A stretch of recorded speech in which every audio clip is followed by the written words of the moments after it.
Assalamualaikum warahmatullahi wabarakatuh. Perkenalkan, nama saya Ahmad Randi dengan NIM 2113605 dari Prodi Geografi dan Kependidikan dengan mata kuliah Pemetaan Kadastral. Kali ini saya akan menyampaikan materi terkait ilmu ukur tanah. Materi pembahasan yang akan saya sampaikan kali ini, yang pertama adalah pengantar ilmu ukur tanah, yang kedua adalah alat yang digunakan dalam pengukuran tanah, yang ketiga adalah klasifikasi dari survei, yang keempat adalah kompetensi dari surveyor, yang kelima adalah praktik pengukuran dan catatan lapangan. Baik, yang pertama, pengantar ilmu ukur tanah. Poin A, pengukuran tanah atau disebut dengan surveying. Pengukuran didefinisikan sebagai sebuah seni penentuan posisi relatif pada, di atas, ataupun di bawah permukaan bumi. Berkenaan dengan pengukuran jarak-jarak, sudut, arah, baik secara vertikal maupun horizontal. Tujuan dari pengukuran tanah atau surveying yaitu menghasilkan ukuran-ukuran dan kontur permukaan tanah, misalnya untuk persiapan gambar rencana atau plan maupun peta, untuk menarik garis batas tanah, pengukuran luasan dan volume tanah, dan memilih tempat yang cocok untuk suatu proyek rekayasa.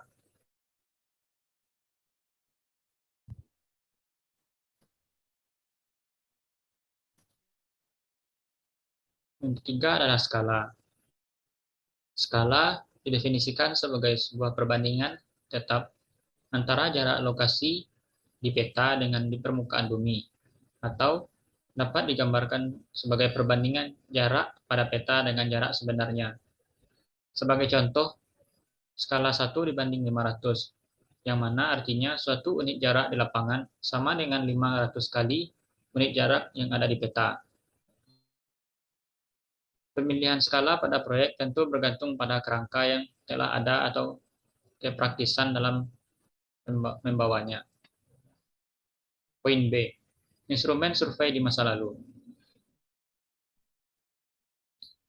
Pada masa lalu, orang-orang Mesir, Yunani, dan Romawi menggunakan prinsip-prinsip pengukuran atau surveying dan digabungkan dengan ilmu matematika untuk menentukan patok batas-batas kepemilikan tanah. Kemudian, surveyor Roma disebut juga dengan gromatici karena mereka menggunakan groma dalam pengukurannya. Tujuan utama dari pengukuran saat itu adalah untuk membuat sudut dua garis atau dengan lainnya di permukaan tanah. Nama yang diberikan pada instrumen tersebut adalah Chrobates. Kemudian pada tahun 1607, teleskop ditemukan oleh Lippershey yang kemudian memperkuat perkembangan dari ilmu survei.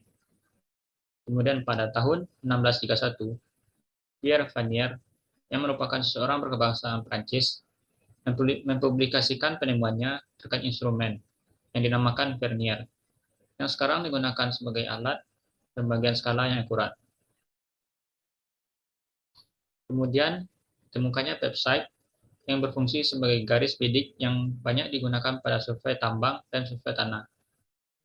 Instrumen tersebut dinamakan circumferentor. Kemudian alat berkembang menjadi lebih baik, yaitu theodolit, ditemukan oleh Reaumur. Reaumur adalah seorang astronom berasal dari Denmark.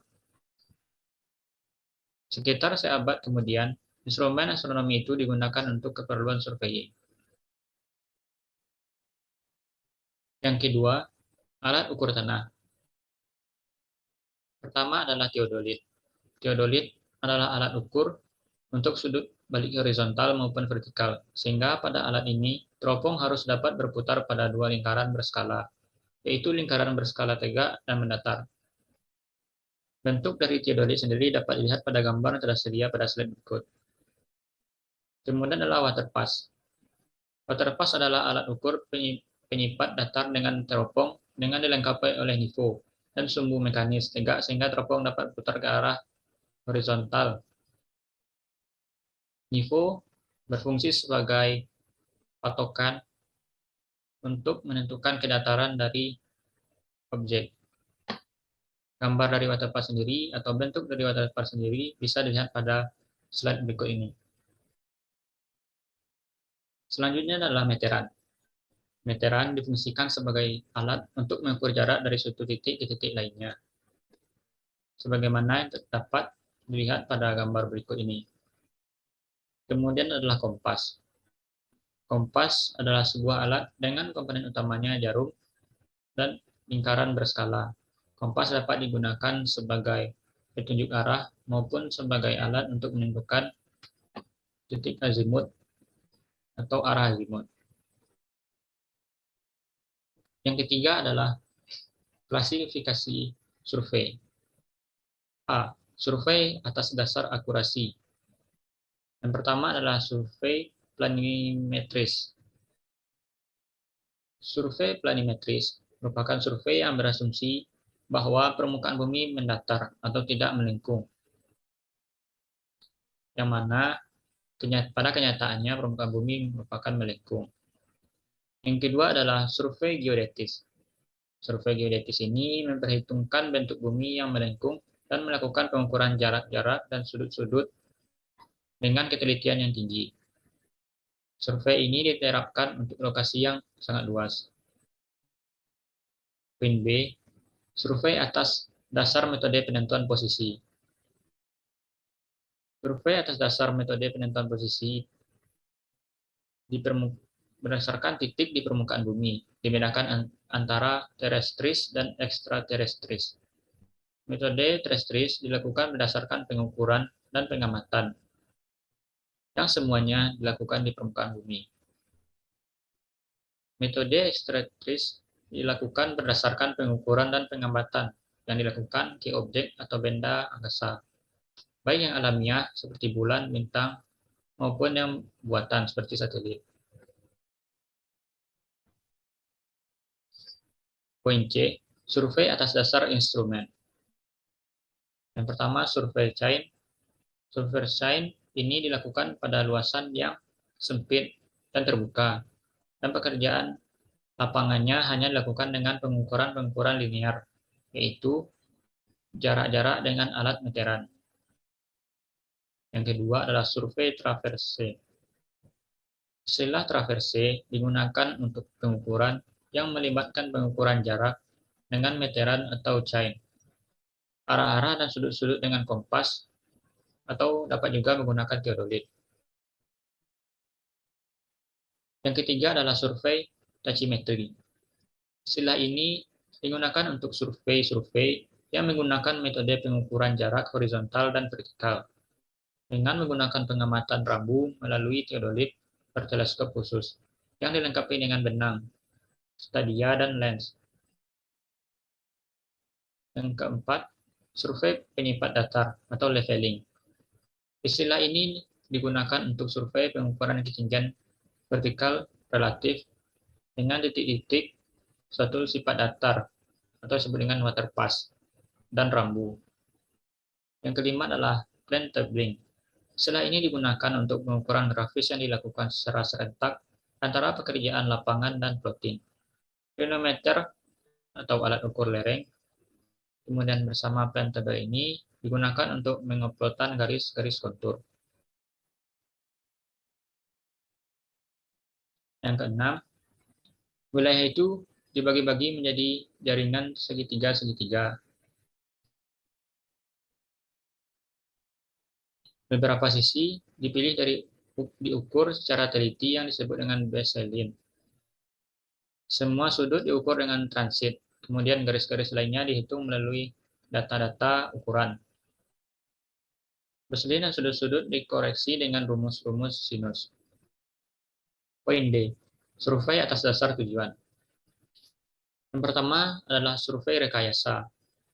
Survei rekayasa dilakukan untuk menyediakan data yang lengkap untuk desain rekayasa, seperti jalan layang, rel kereta, saluran air, saluran limbah, bendungan, dan jembatan. Yang kedua adalah survei pertahanan. Survei ini menjadi bagian yang sangat penting bagi militer. Hasil survei ini akan menyediakan informasi strategis yang dapat dijadikan putusan maupun kebijakan dalam jalannya perperangan. Yang ketiga adalah survei geologi. Survei ini dilakukan baik di atas permukaan maupun subpermukaan bumi untuk menentukan lokasi, volume, dan cadangan mineral-mineral dan tipe-tipe batuan. Yang keempat, survei geografi. Survei ini dilakukan untuk menyediakan data dalam rangka pembuatan peta geografi. Yang kelima adalah survei ini terdiri atas survei topografi terhadap kepemilikan tambang dan pembuatan peta permukaan. Pembuatan peta bawah tanah untuk mengidentifikasi secara menyeluruh kerjaan dan konstruksi rencana, baik itu rencana bawah tanah maupun penetapan posisi dan arah terowongan. Yang ketujuh adalah survei arkeologi. Survei ini dilakukan untuk mengungkapkan relik-relik atau bisa dikatakan sebagai barang peninggalan antik, peradaban, kerajaan, kota, kampung, benteng, candi, dan lain sebagainya yang terkubur akibat gempa bumi, longsor, atau bencana lainnya. Yang ketujuh adalah survei road. Survei ini dilakukan untuk menempatkan dan mengeset garis-garis di permukaan tanah untuk keperluan jalan raya, rel kereta, dan untuk mengambil data yang diperlukan. Poin D, survei atas dasar tempat. Yang pertama adalah survei tanah. Beberapa contoh dari survei tanah ini diantaranya adalah pengukuran garis batas tanah dan penentuan jarak serta azimutnya. Yang kedua adalah survei hidrologi. Survei ini berkaitan dengan badan air, seperti sungai, danau, perairan pantai, dan pengambilan data-data garis pasang surut pantai dan badan-badan air tersebut. Yang ketiga adalah survei bawah tanah. Survei bawah tanah ini dipersiapkan untuk perencanaan bawah tanah, penempatan titik-titik dan arah terowongan, baik itu lubang udara, arah aliran, dan lain sebagainya. Dan yang kelima adalah survei udara. Survei udara dilakukan dengan pemotretan dari pesawat berkamera. Survei sangat berguna untuk pengadaan peta skala besar. Dan survei udara sangat banyak manfaatnya, terutama dalam kebutuhan tata ruang dan identifikasi penggunaan lahan. Yang keempat adalah kompetensi surveyor. Surveyor sendiri merupakan seseorang atau orang yang bertindak sebagai pengamat yang melakukan pengukuran atau kegiatan pemetaan. Kompetensi surveyor adalah kemampuan minimal surveyor yang wajib dimiliki agar dapat bekerja dengan baik dan profesional. Kemampuan itu meliputi pengetahuan akademik, keterampilan teknis, dan karakternya. Surveyor yang kompeten harus memiliki pengetahuan tentang teori-teori pengukuran dan keterampilan praktis. Pada pengukuran planimetris, banyak digunakan geometri, aljabar, dan trigonometri. Hal penting lain yang harus dimiliki oleh seorang surveyor adalah kemampuan bertahan dalam tekanan, baik itu tekanan alam dan tekanan fisik. Keselamatan kerja dan alat-alat survei juga merupakan yang harus diperhatikan oleh seorang surveyor. Yang kelima adalah praktik pengukuran dan catatan lapangan. Yang pertama adalah praktik pengukuran. Sebelum melakukan praktik pengukuran, para surveyor harus memahami setiap bagian dari langkah pengukuran. Oleh sebab itu, pelatihan-pelatihan kepada calon surveyor hendaklah dilakukan dengan arahan yang baik, meliputi seluruh kompetensi berkaitan dengan metode-metode lapangan, instrumen-instrumen yang terkait, dan pekerjaan-pekerjaan kantor. Yang B. Pemecahan kesalahan dalam praktik. Permasalahan survei dapat atau bisa diatasi dengan metode-metode pengamatan yang berbeda dan dengan menggunakan instrumen-instrumen yang berbeda. Jelasnya, pengukuran dua batas pojok bidang tanah dapat dilakukan dengan metode perkiraan, dengan langkah, dengan stadia, dengan meteran, dengan mengukur jarak elektronik atau IDM, atau satelit GPS.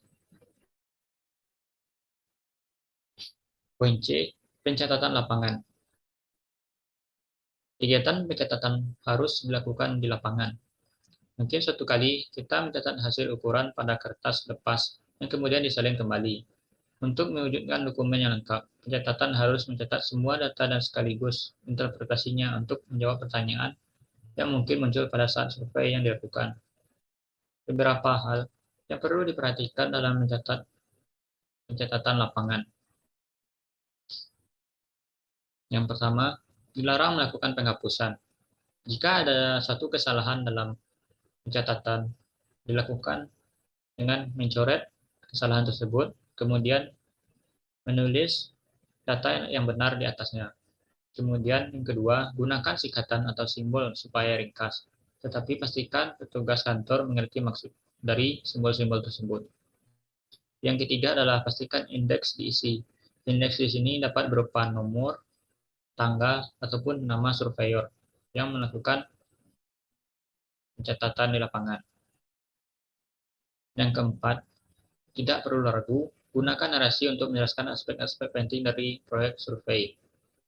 Tindakan ini dilakukan agar setiap data dapat dipahami dan dimengerti oleh pihak-pihak terkait, dan berbagai kesalahan dapat diminimalisir. Yang kelima adalah gunakan selalu sumber data asli dan dalam memulai dan mengakhiri survei. Dan yang terakhir, catat data sesuai dengan format formulirnya. Demikian presentasi yang dapat saya sampaikan. Atas kekurangan maupun kesalahan saya mohon maaf.